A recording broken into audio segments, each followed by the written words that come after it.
my most amazing podcast family. I am so excited that you are here with me today.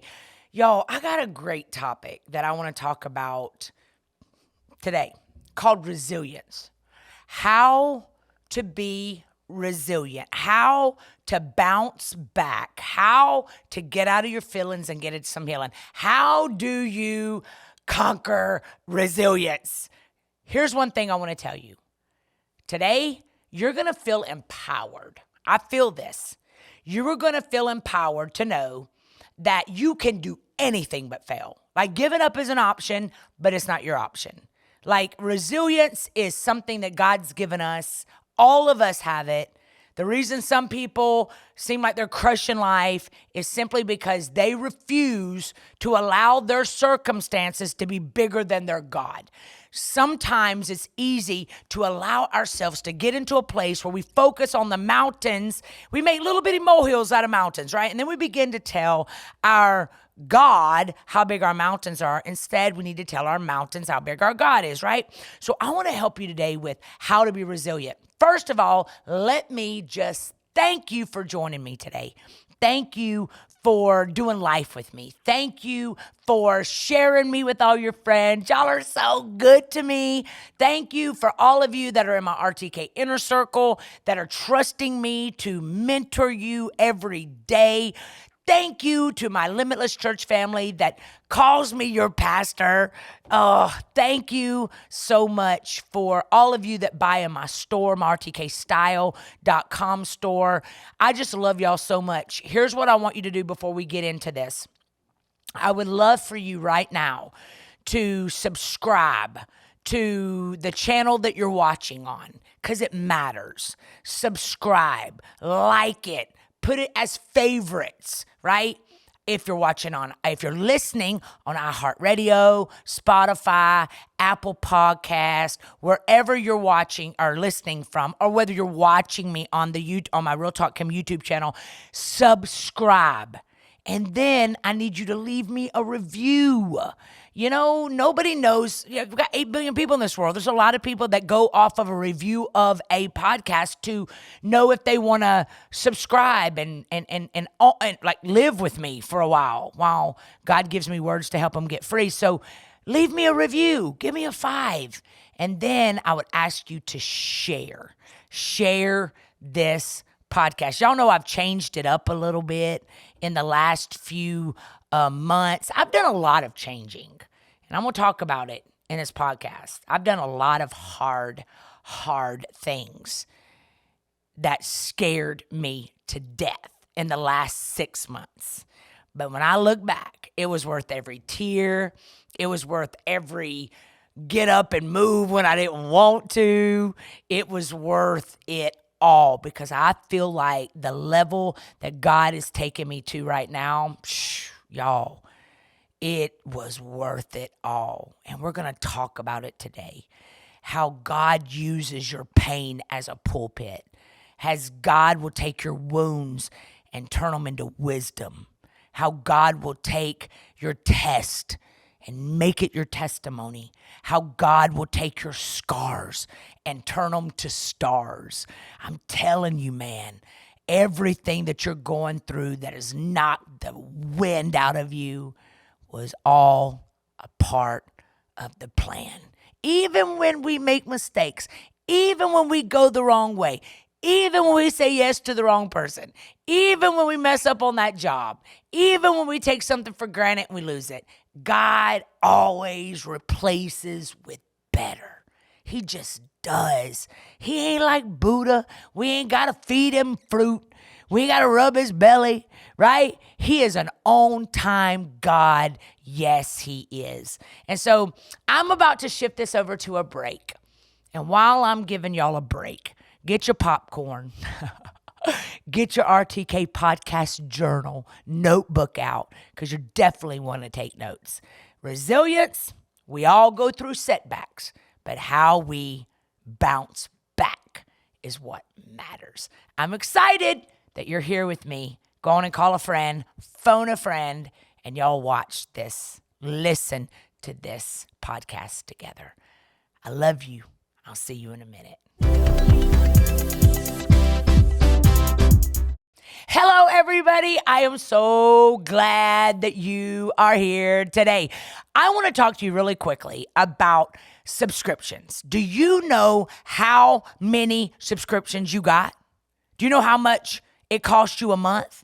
It's more than you think. Listen, over 80% of people have subscriptions they forgot about, like that streaming service that you never watch. Or maybe you got that streaming service to watch one show and you wanted to go cancel it and you forgot, right? Listen, maybe it was something, fasting app, something that you thought would help you get your weight under control. Here's the point that I'm trying to make. The Rocket Money app. You can quickly identify and cancel all of your unwanted subscriptions with a few quick taps. Rocket Money, formerly known as Truebill, is a personal finance app that finds and cancels your unwanted subscriptions, monitors your spending, and helps you lower your bills. All in one place. Rocket Money makes canceling subscriptions with a press of the cancel button, and Rocket Money will cancel it for you. No more long hold times with customer service or tedious emailing back and forth. All right? Listen to me. I love using Rocket Money because it saves me money. So what do you need to do right now? Here's what you need to do.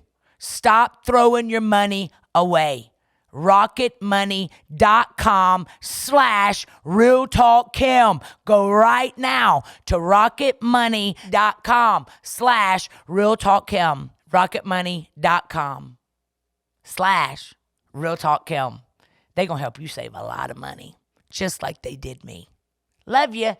Go right now, rocketmoney.com/realtalkkim.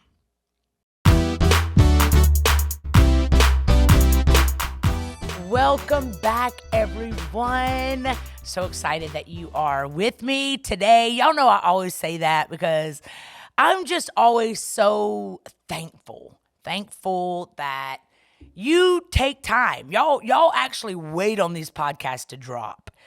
And I'm just so thankful. I'm thankful that God gives me words of wisdom through experience, whatever, that has allowed me to understand different seasons of other people, different seasons that you're in. And we talk about it. We chop it up.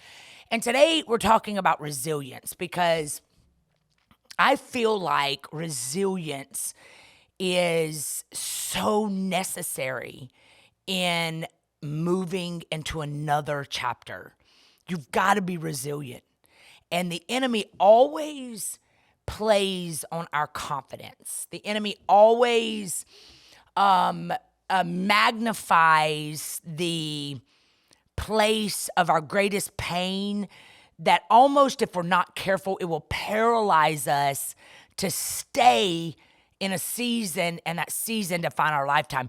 It's the culture that we live in, the Instagrams and Facebooks and TikToks and Twitter, all of these platforms make us believe, because we see through highlight reels other people's lives, that we're so messed up or that we're so behind, that everybody else is doing so much more than us, and we're not necessary. That's why there's so much suicides going on, y'all. People that look like they have their life together, and then you hear they took their life because the devil is out to steal your peace.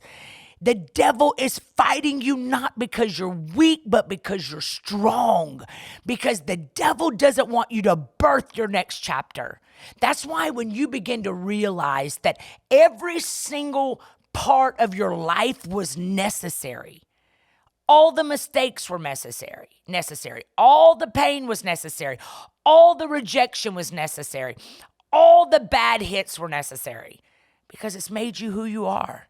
And if you went back and took back everything that you feel was bad about your life, you would take you away.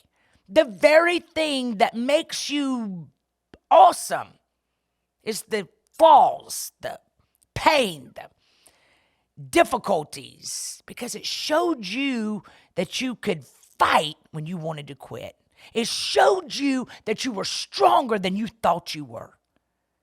When people walked out of your life that you thought you would never be able to live without, here you are making it without them.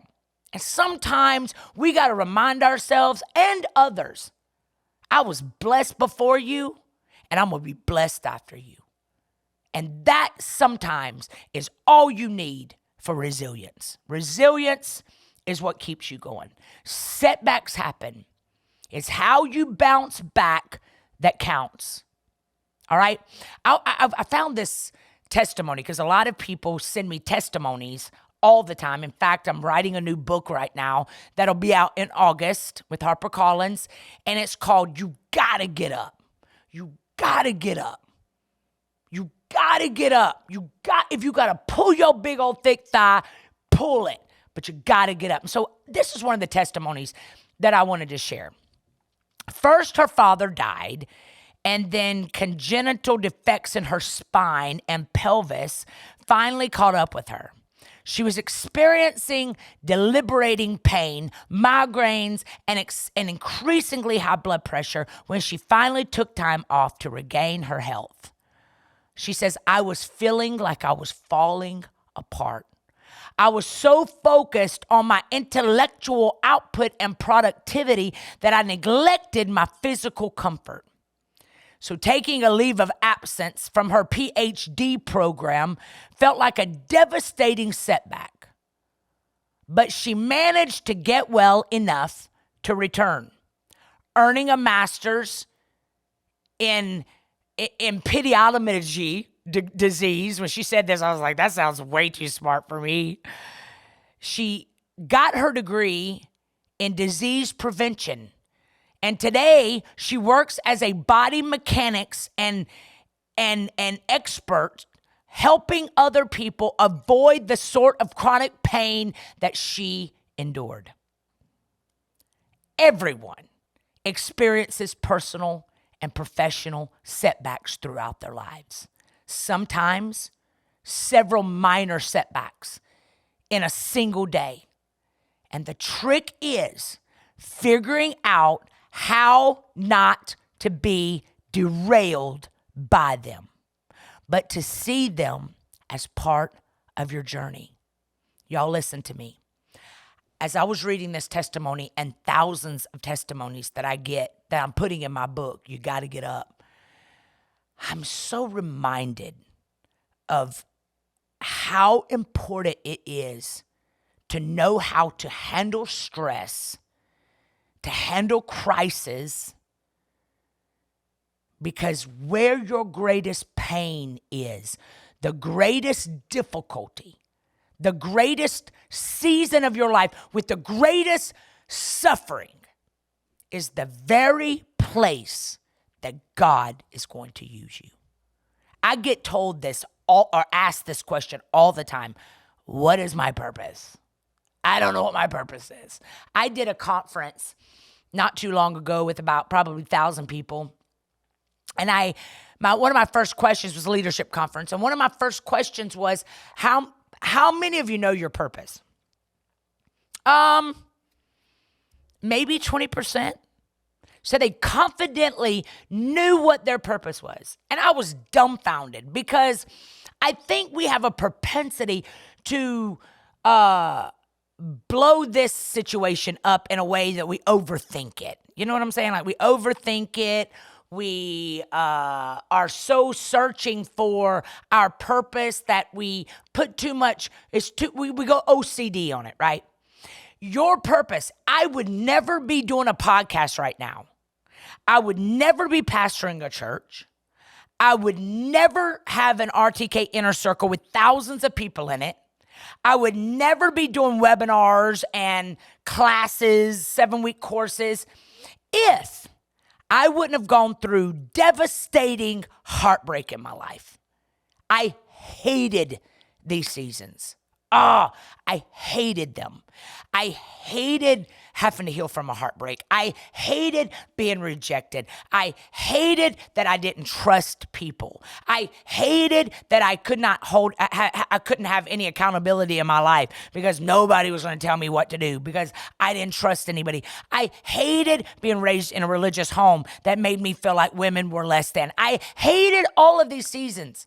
I hated losing my house at 36. I hated being a single mom. But at the end of the day, every single thing that I'm doing at this season of my life is because of all of those seasons that I hated.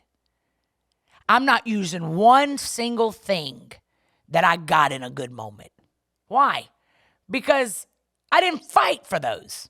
When things are handed to you, you don't take it seriously. That's why my inner circle is $20 a month. That's 60 cents a day. Because if I just passed out free entry, nobody takes it seriously. You don't know the art of resilience. You don't know the art of figuring out how strong you are when everything's going great. You don't stay at the feet of Jesus when you ain't walking through something. Because when everything's going great, we live in our best life. If all of these things wouldn't have happened to me, I would be in Punta Cana drinking a margarita, never knowing who Jesus is. I wouldn't even be thinking about y'all.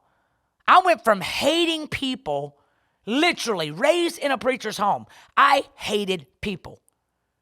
I didn't have friends. If I would have died, nobody would have come to my funeral. At 36 years old, when I lost everything, there was nobody there. Why? Because I didn't like people. So I kept them at an arm's length. I would buy handbags. I was an interior designer. I was snooty. I was mean. I was controlling. But baby, when I hit rock bottom at 36, lost my marriage, baby, that is when I found God for real. Resilience is necessary, but your hell is necessary as well because it crushed you. So how do you get resilient when you feel like you ain't got nothing? When you feel like you have been a bad person, or you feel like so many people have hurt you and now you've become a victim in your own story? How about when you're numb? You done suffered so much you don't even feel nothing. Yeah, that's what the enemy will do. Here's number one, being resilient. How to be resilient. Number one, you got to remember that you are not alone. That's number one. Some of y'all want to turn this podcast off right now because you're like, that's so stupid. I am alone. Remember, you are not alone. If you don't have a sense that you exist in a community, then resilience is really hard because it makes you feel like it's you against the world.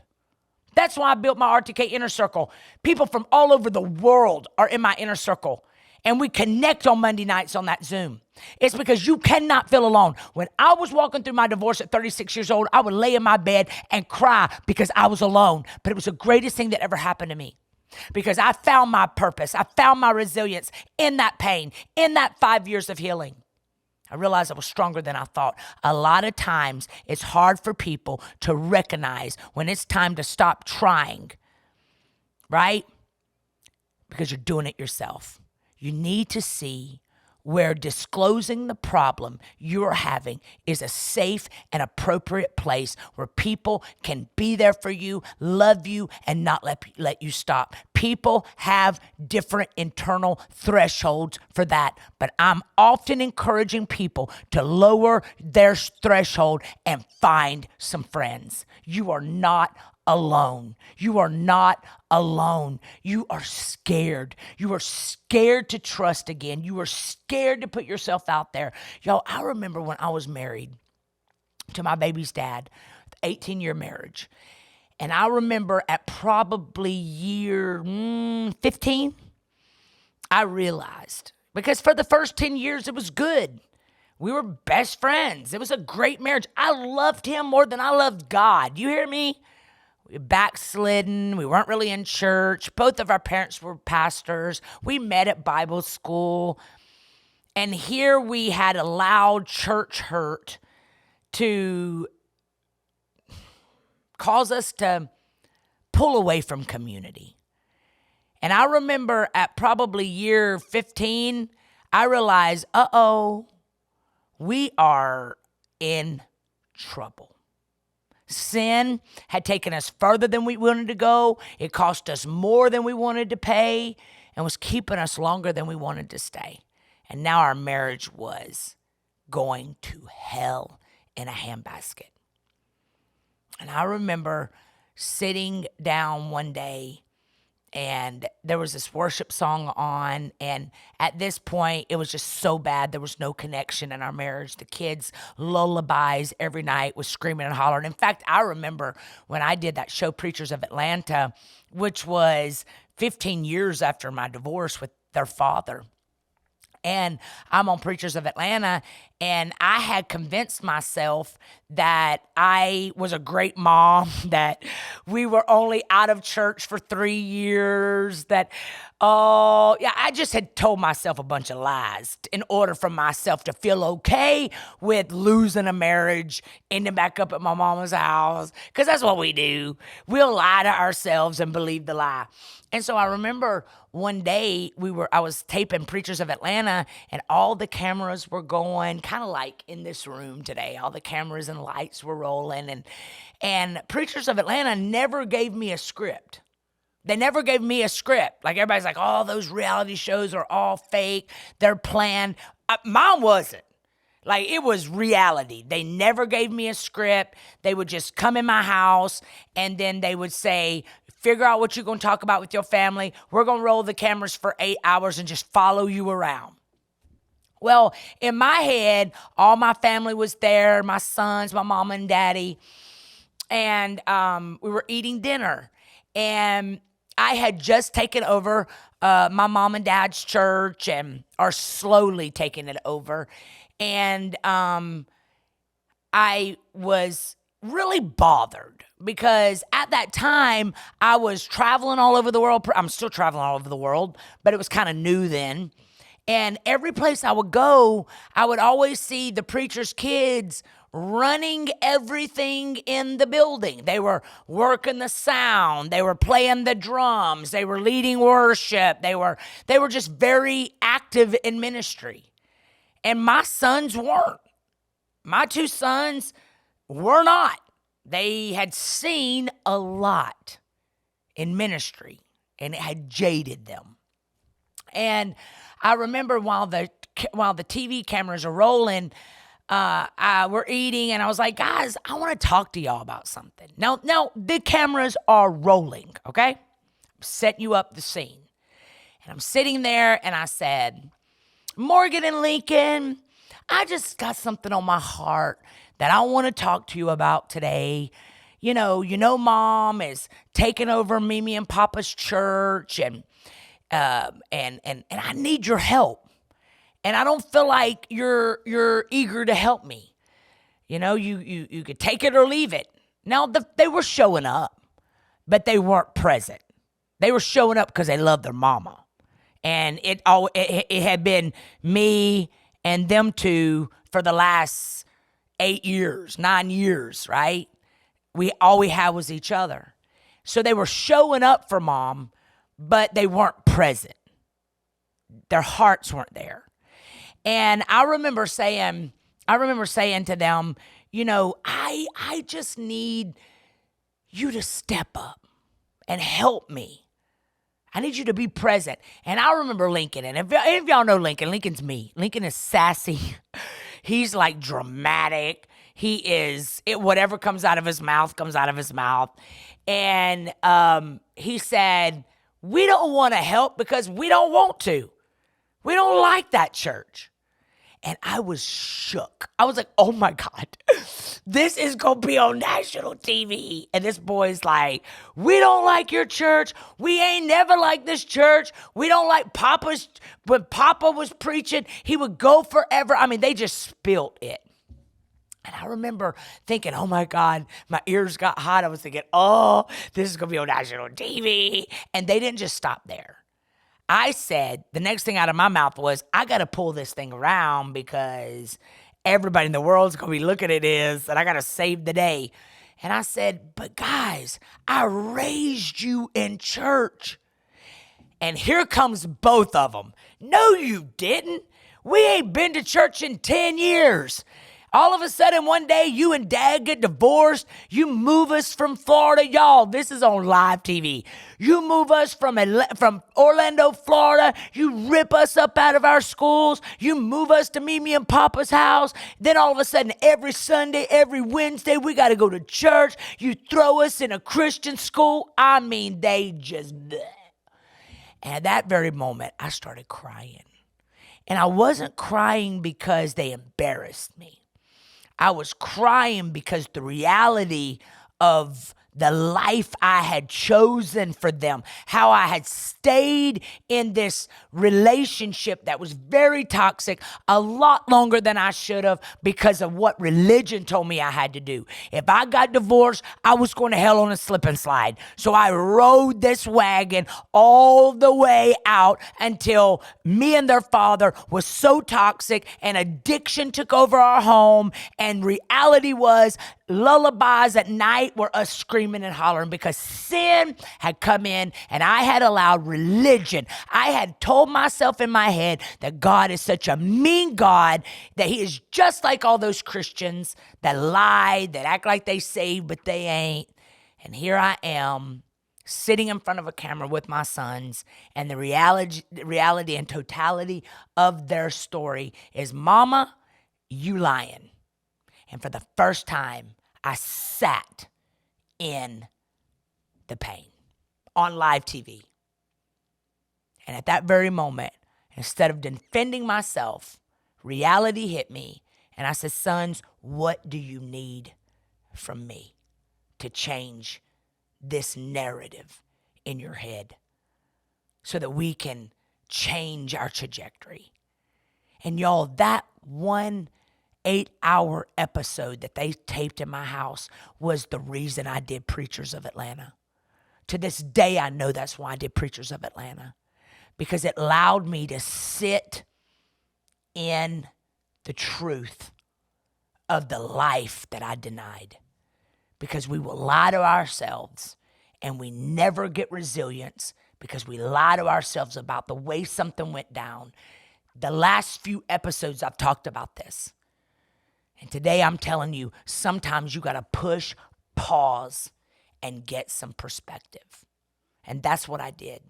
That show gave me and my sons a healing that would have never taken place if I wouldn't have sat there stuck with cameras rolling and couldn't get up, couldn't yell, couldn't scream. I had to sit, push pause, and get the right perspective, the truth. And I remember the rest of that day, everybody at that table was crying, even my kids. And we could talk about the reality and the truth of it so that we could heal from it. And y'all, it shifted the trajectory of my son's life. I forgave myself at that moment. I was able to tell them how sorry I was for leading them the wrong way, because I cared more what people thought about me than what was the reality of what was going on in my family. How many times do we do that as parents? We live a life behind closed doors, fighting with our spouse, and then one day we wake up and a divorce, and the kids weren't even prepared for it. And then a whole different course of our life happens, and we lose resilience. Everything changed that day. My kids they're still not maybe where they could have been if we would have kept a marriage. But I had to realize that day that my kids and my story wasn't the same as the rest of the pastors. So I couldn't think my kids were going to be like their kids, because my kids walked through a very devastating divorce. And I couldn't beat myself up for that. I had to let my kids grow at the speed they needed to grow at. And I had to be that sounding board for them. So sometimes you have to push pause. You have to get some perspective. When a setback happens, whether it's big or small, take time to clear your mind. The brain needs calm to be able to think, evaluate options, weigh decisions, recover, plan, and sort out things. Stop making permanent decisions on temporary emotions. In our tech-driven world, the thing that's missing the most is how a lot of us do day-to-day living. You can't focus. You can't allow yourself to hurt. You don't have an option to quit. But resilience isn't even a thought, because how can you be resilient when you won't face what's really going on? Here's another one I want you to write down. Take care of number one. That's you. Take care of you. All of the traits that people need to be successful are dependent upon learning self-care.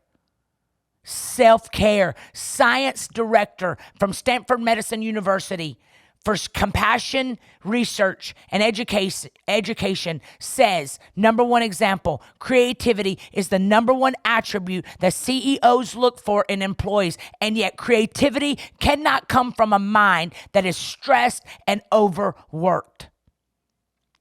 You ain't sleeping. You're living, stalking people that walked out on you, breaking your heart over and over every day, comparing your life to all the filters, living your life through people's highlight reels, and the reality's not there because you don't want to face the truth. But facing the truth helps you get resilience. Here's another one I want you to write down. Stay true to yourself.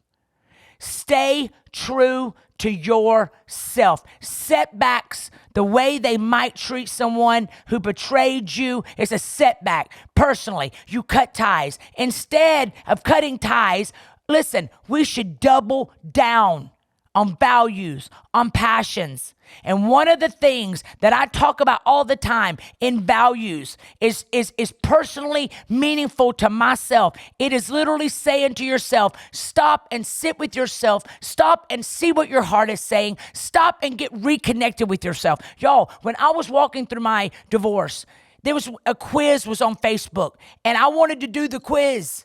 It was 25 things about me. I couldn't even tell you 25 things good about me because I had lost myself in seasons trying to get people to love me that didn't know how to love me. I couldn't even tell you what my favorite color was. I couldn't even tell you what my favorite food was. I remember one night laying in my bed, falling apart, and I said, God, I want to know 25 things about me that's good because I've lost me. 7 days later, my son walks up to me with a poem because it's Mother's Day. And God used that little boy to heal me in so many areas of my life because he handed me a quiz that said 35 things that I love about you. Sometimes all you got to do is sit with yourself and talk to God. Tell God, I need to know what's good about me. I need to find myself again. I need to be okay with closure. I need to be okay with not beating myself up because I was a bad person in my last chapter. And instead, telling the devil every day, I'm going to get up and I'm going to bust your nasty teeth down your throat by pulling other people out of hell because I couldn't talk about it if I wouldn't have walked through it. Yeah, here's another one you need to write down. Forgive and forgive and forgive, and then forgive again. Bad things happen. Setbacks occur. To move on, you have to be able to forgive yourself and anyone or anything that may have played a role in your experience. Forgiveness is huge and under talked about. Forgiveness is the capacity to accept that things don't go well and that you can still be okay. Yeah, greatest gift I gave myself, still to this day. But all of a sudden I'm thinking, man, this thing's gonna look good. And it doesn't look good. I stop expecting myself from other people. And I realize that just because I put my heart out there doesn't necessarily mean that it's going to go the way I want it to go. And guess what? It's okay. You're going to make it. Resilience is telling yourself that every single thing that happened from this point on, that's the coolest thing about accepting Jesus as your personal Savior. Every morning at 8 a.m., I lead thousands of people on a prayer call where I give a word and a prayer, and I'll give an opportunity for people to drop a one to accept Jesus as their personal Savior. We'll have 675 people give their hearts to Jesus in a week. I couldn't do that if I wouldn't have allowed myself to be resilient. If I kept remembering all the drunken stupors that I was in, if I kept remembering, driving drunk and how I got pulled over and thought I was going to jail, but God saved me. If I keep allowing the drama and the sadness and all the feelings that made me who I am today of rejection and disappointment, I couldn't be doing this today. You wouldn't even relate to me. So you got to sit with the understanding that even when things don't go the way you want them to go, it's okay. There's life after divorce. There's life after disappointment. There's life after bankruptcy. There's life after chemotherapy. There's life after sickness. There's life after that person dying on you. And you're mad about it because now you're raising your kids by yourself. There's life after losing your home and having to start all over again. And guess what? You may just like your new life better. Because God never ends in worse. He always gives you better. He gives you more. Watch. I'm about to send this thing off to a break. Because we all need to breathe and let all this sink into our spirits. Could it be that disappointment caused you to have a level of resilience that causes the world to be able to relate to you in a way that it would have never happened if it wouldn't have been for that disappointment? Think about that while I go to break, and I'll be right back with my final and best thought for finding resilience out of your place of feeling stuck. I'll be right back.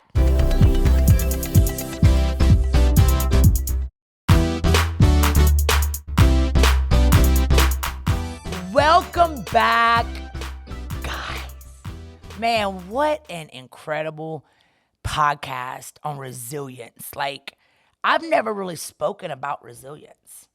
And I talk a lot. I'm on social media a lot, doing lives a lot. I do podcasts every week. And I've never talked about resilience. And when God really dropped this in my spirit to talk about resilience, it blessed me. While I was researching, while I was combing through the different stories of my life that God was bringing back to my remembrance about resilience, it really did something even for me to realize that sometimes you got to pause and take a break and just be thankful for everything you've made it through. You made it through some really hard stuff. You made it through some things that would have killed your sister. You made it through stuff that nobody knows about. All those nights you cried laying on your pillow wishing somebody would come save the day for you, and they didn't. You made it. My final point is change the narrative. How do you become resilient? I've given you so many stories and points during this podcast. The last one is change the narrative. Part of our problem in overcoming setbacks is our inability to see them as necessary to our growth as human beings. as part of our hero's journey and not a sign of forever failure. We need to learn to view what's happened in the context of the common humanity of failure. It just is life. It's just life. Sometimes you got to tell people to imagine what they are writing. Listen, I tell this all the time. Imagine yourself writing a memoir and that you've already overcome the current setback. When I was writing Beautifully Broken, my very first book, I wrote it in my pain. I wrote it sitting in my healing process. And sometimes in order to get through and find your resilience, you need to sit down and begin to write a journal of everything that you've made it through and just pretend that you've already made it through the setback. And then ask yourself this: what might I say I learned from this experience? What did this thing teach me? Resilience is in you. And I know this because you wouldn't be on this podcast with me today. Because I know for a fact, God never brings anyone in my life that's wanting to stay stuck. You are not stuck because you're not a tree. You're stuck because you stopped moving. Today, you're resilient. And guess what? You do need community. You don't need nobody to help you get up. Community is great, and it's necessary, and it's important. But at the end of the day, you're the only one that can make yourself get up and be and do and be proud of yourself. I hear people saying this, mamas, daddies. I just want to do it for my kid. I want to make it for my kids, but how about living your best life for your kids? How about changing the narrative of what you're telling yourself for your kids? How about being a generational curse breaker for your kids? How about being happy for your kids?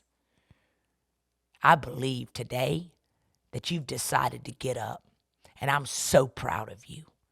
I'm praying for you. I love you. You are not by yourself. Get in my RTK inner circle, y'all. Go to realtalkkim.com. Join my community. Let's do life together. If you're in Atlanta, come to Limitless Church, 1653 Highway 85 South, Fayetteville, Georgia, 30215. 10 and 11:30. Every Sunday I'm in that building preaching a word to help you get free. Do life with me. Okay? Thank you so much for sharing this podcast. Thank you for subscribing. Thank you for loving me. I love you too. And guess what? Every storm runs out of rain. And as long as you got a pulse, God's got a plan. Now get up and let's go. I love you. I'll see you next week right here, Wednesday, me and you. Talk to you later.